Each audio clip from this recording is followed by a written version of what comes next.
David Muir, ABC's World News Tonight, America's most watched newscast. Now streaming same day with all the breaking news of the day on Disney Plus. Most watched, most trusted. Now on Disney Plus every night. Breaking tonight, a painful morning commute is looming with the nation's biggest commuter railroad shut down, and the news just coming in about a mid-air crash at an air show. We begin with the strike that could ruin the morning rush for hundreds of thousands in the New York City area. Service has shut down on the Long Island Railroad. For some commuters, a 90-minute trip may stretch to 3 hours. The governor is appealing to restart talks. We all know that the railroad is the lifeblood of Long Island. Without it, life as we know it is simply not possible. And what happens if the strike extends into the Memorial Day weekend? That mid-air crash, 2 Navy jets collide at an air show. 4 parachutes open as the crews eject. What we know at this hour. Also tonight, severe storms in the plains and Midwest. It's day 2 of a multi-day outbreak. Soaring temperatures in the east, but a big change is expected for the holiday weekend. Our weather team times it all out. Breaking news from Austin, Texas. Multiple shootings, possibly random. Police are urging residents to stay vigilant. Another cruise ship passenger has tested positive for the hantavirus. It's the 11th confirmed case, with dozens being monitored for possible exposure. And new concern about Ebola. The World Health Organization declares a public health emergency in 2 African countries.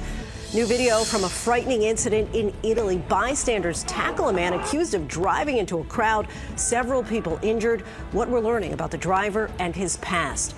Mayhem at the mall. Pepper spray deployed on crowds. Stores closed amid the crush of customers.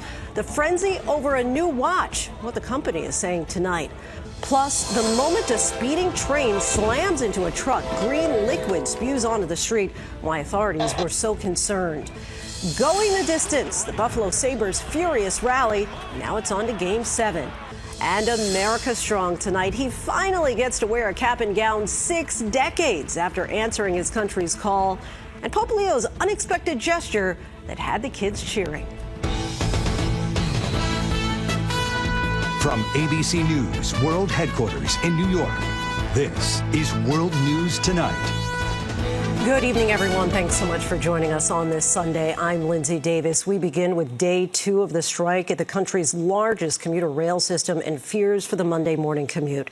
Saturday morning, more than 3,000 workers walked off the job after months of negotiations. The unions and the MTA unable to reach a deal. Now frustrated commuters are scrambling to find alternative transportation. The Long Island Railroad serves hundreds of thousands of riders each day. This weekend, train stations stood like ghost towns, platforms eerily still, with signs warning no passengers, with the strike bringing the rhythm of the rails to a halt. New York's governor is now urging unions to resume negotiations, saying a long strike hurts workers and commuters. A New York official estimates the strike could cost the region up to $61 million a day in lost revenue. ABC's Morgan Norwood leads us off tonight from New York's Penn Station. When we fight, we win! Chaos and confusion spreading tonight after a massive rail strike on the busiest commuter rail in the country leaves more than 250,000 riders without a way into New York City to start the work week. Frustrated passengers arriving to empty terminals. We have to do something for get to our house. The walkout starting just after midnight Saturday after months of negotiations between the MTA and unions representing some 3,500 rail workers collapsed. In a statement, the MTA saying our last offer literally gave them everything they said they wanted in terms of pay, but they rejected even that. And the unions representing the LIRR saying this strike would not have happened if the MTA and LIRR offered our members the reasonable terms the government recommended multiple times. Negotiations stalling over a pay increase between 4.5% and 5%, along with health care costs. The railroad is the lifeblood of Long Island. Without it, life as we know it is simply not possible. Today, Governor Hochul urging both sides to get back to the table. But the unions claim they haven't heard from the MTA on when those talks could resume. How am I going to get back to the Bronx from Long Island? The expansive commuter rail system operates 24/7 and also serves 126 stations across more than 300 route miles on 700 miles of track. The state's comptroller estimating the strike could cost the region up to $61 million per day in lost revenue. Blacked out screens, tracks closed down, and now Monday morning, just hours away, a growing number of questions about whether the MTA's limited shuttle bus service will be able to handle the influx of thousands of stranded passengers. I paid $394 a month. It better be a seamless transaction for me to receive a refund. Other riders turning to costly ride shares. And I Ubered for $112. And with Memorial Day weekend just ahead, the strike also threatens a critical artery out of New York City. And Lindsay, tonight we are seeing more workers join the picket lines. This is Penn Station. And Lindsay, just into ABC News just moments ago, the National Mediation Board calling both sides to the negotiation table as soon as this evening in order to hammer out a deal ahead of tomorrow's busy Monday morning commute, Lindsay. Hopefully they can get back to that table, Morgan. Thank you. Now to breaking news. 2 Navy jets colliding midair during an air show. 4 parachutes opened as the crews ejected and plumes of black smoke filling the air. The Idaho Air Force Base was locked down and the air show canceled. Here's ABC's Melissa Don.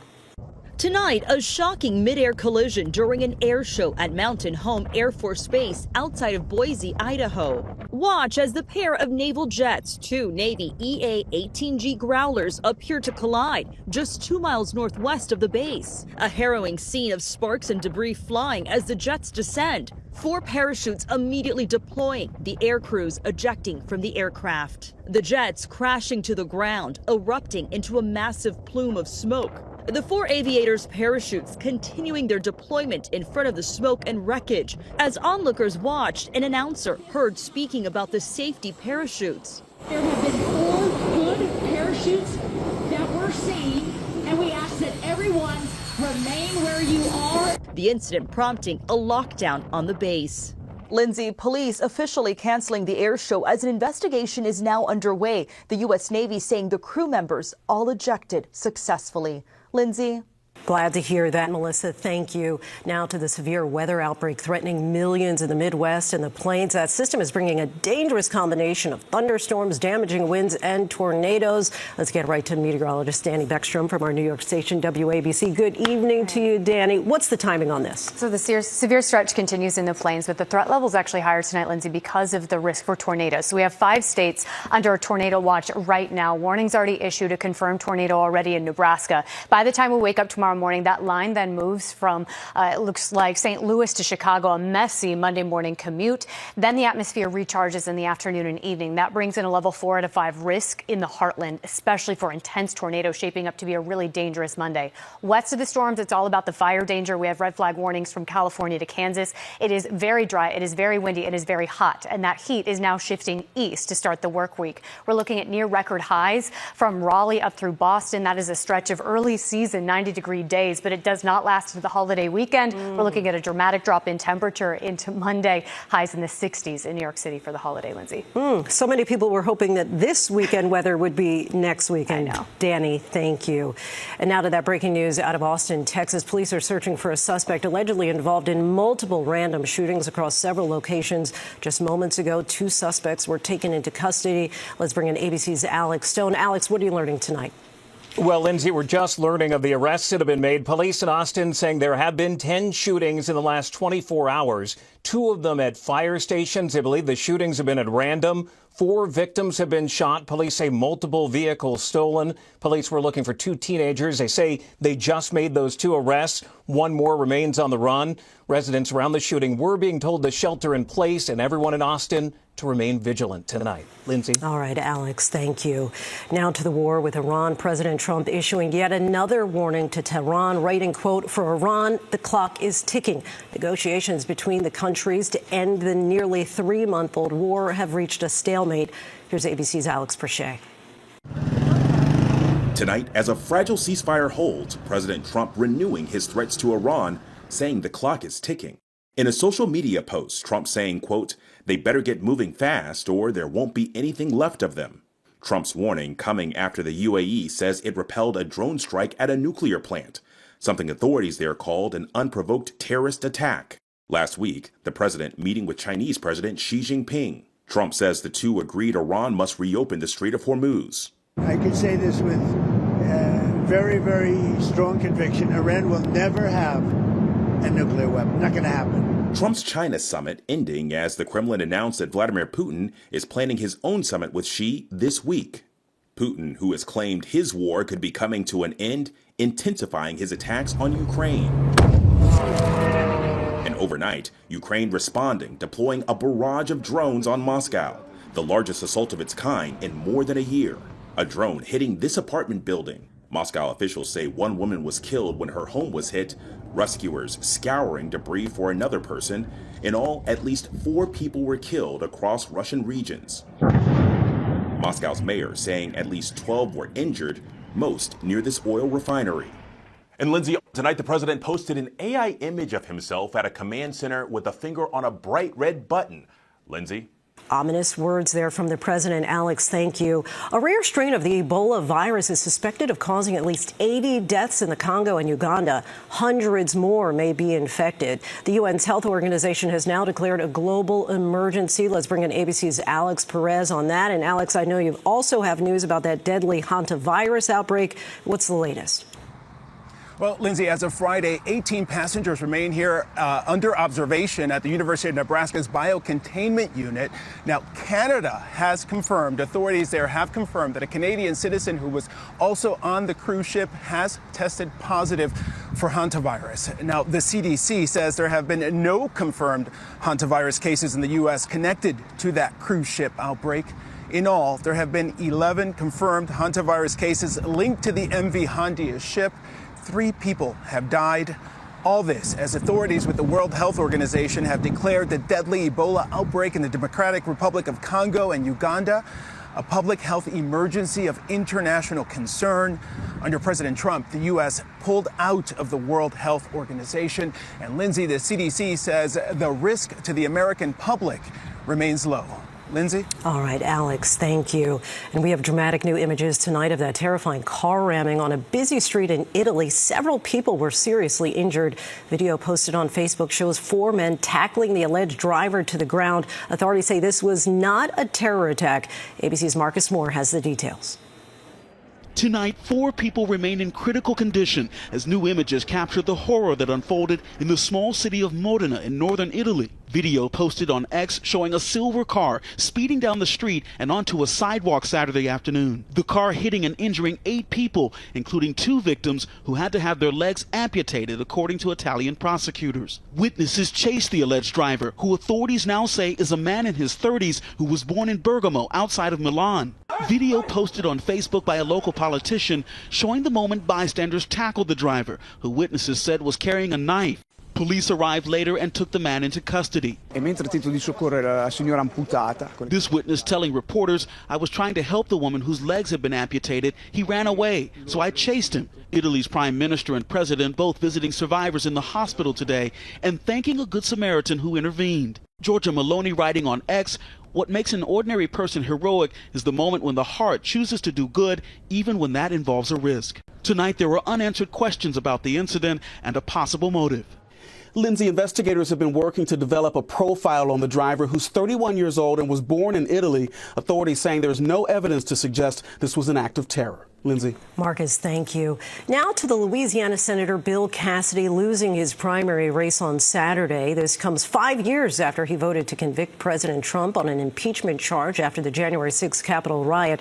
President Trump today is taking a victory lap. Here's ABC's Olivia Rubin. Tonight, a resounding defeat for Republican Senator Bill Cassidy, ousted by his own party 5 years after he voted to impeach President Trump for inciting the January 6th attack. Our country is not about one individual. Cassidy supported much of Trump's agenda, even casting a key vote to confirm HHS Secretary Robert F. Kennedy Jr. But Trump seeking revenge, urging his party to reject the Louisiana senator he called disloyal. Trump celebrating the results, writing, "It's nice to see that his political career is over." It's the first time a sitting senator has lost a primary in over a decade. Cassidy coming in last amongst 3 candidates. In first place, the candidate Trump endorsed, Julia Letlow, now heading to a runoff. Thank you, Louisiana! With more primaries on Tuesday, Trump now calling for the defeat of another Republican foe, Thomas Massie, who he calls the worst Republican congressman in history. Massie drawing Trump's ire after voting against his so-called Big Beautiful Bill and spearheading the effort to release the Epstein files. But tonight, he still insists he can win what is now the most expensive House primary race ever. I've had millions of dollars come in from the grassroots, and that's how we're going to beat them. And Lindsay, with Cassidy now gone, just 3 of the 17 Republican members of Congress who voted to impeach the president remain. The rest have retired or lost their seats, all a striking reminder of the dominance President Trump still holds over his party. Lindsay. So many will be watching how this all plays out. Olivia, thank you. Now to the global chaos triggered by a limited edition watch collaboration. Police were called in to break up fights between shoppers outside a store in Milan. Here in New York City, police used pepper spray to control an unruly crowd. Let's bring in ABC's Perry Russell now. So, Perry, explain this mayhem across Europe and the U.S. Yeah, chaotic scenes all across the world, forcing Swatch to close some of these stores down temporarily. This was the scene outside New York City. Massive crowds showing up, long lines stretching into the parking garage where police appear to use pepper spray. This is a violent scene here in Milan, Italy. Look right here. Video shows one man being shoved to the ground, another one picking up a chair. This is all for a rare pocket watch made in collaboration by Swatch and Audemars Piguet, a luxury brand. In the stores, Swatch is selling them for about $400, but online, they're being resold for thousands. In a statement, Swatch says, "We kindly ask you not to rush our stores in large numbers to acquire this product." The company says the collection will be available for several months, Lindsay. Just remarkable there. All right, Perry, thank you. There's still much more ahead on World News Tonight this Sunday, including the dangerous search for divers who vanished several days ago. And a train slams into a truck. What was on that truck that had authorities so concerned?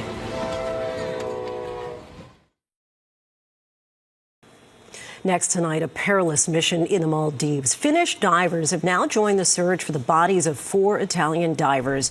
On Saturday, the search was temporarily suspended after a local diver died during the recovery operation. On Thursday, 5 divers vanished during what authorities call an unauthorized deep dive.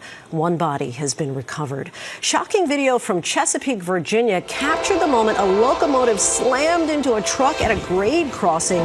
That truck was carrying a septic tank, and a green liquid was seen oozing from the tank. A hazmat team was brought in to clean up the spill. The truck driver suffered serious injuries. Police say he failed to observe a stop sign before trying to cross the tracks.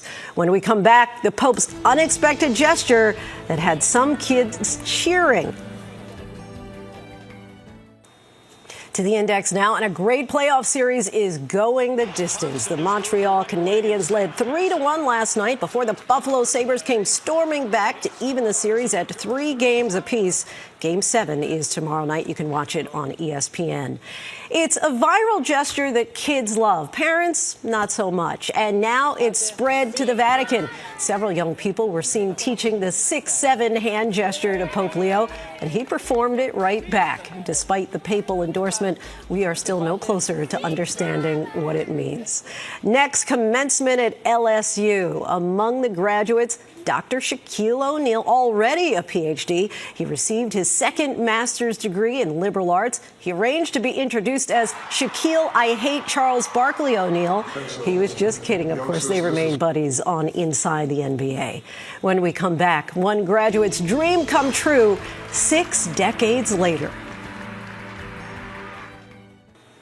Finally, America strong. For years, he wore the uniform, but now he's traded it for a cap and gown. Graduation day at Georgia Institute of Technology was not simply a ceremony for 88-year-old Colonel Ken Grunborg. Today, we are honored to have him here to cross our commencement stage.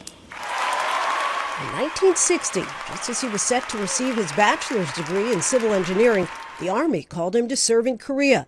6 years later, as he prepared to complete his master's degree, another call, Vietnam. You, sir, are 60 years late to your graduation ceremony. Yes, sir. They understood that when they had a an opening or a need, that took precedence over me walking. For decades, his service became the story. But on this day, the unfinished moment finally caught up with him. The gratitude is beyond words that finally I got to do something I had missed. After 60 years of answering his country's call, on this day, America finally got the chance to applaud him back. About time. Thanks for watching. Good night. David Muir, the most trusted anchor in America, the most watched anchor in America. Thank you for making World News Tonight with David Muir the #1 newscast in America.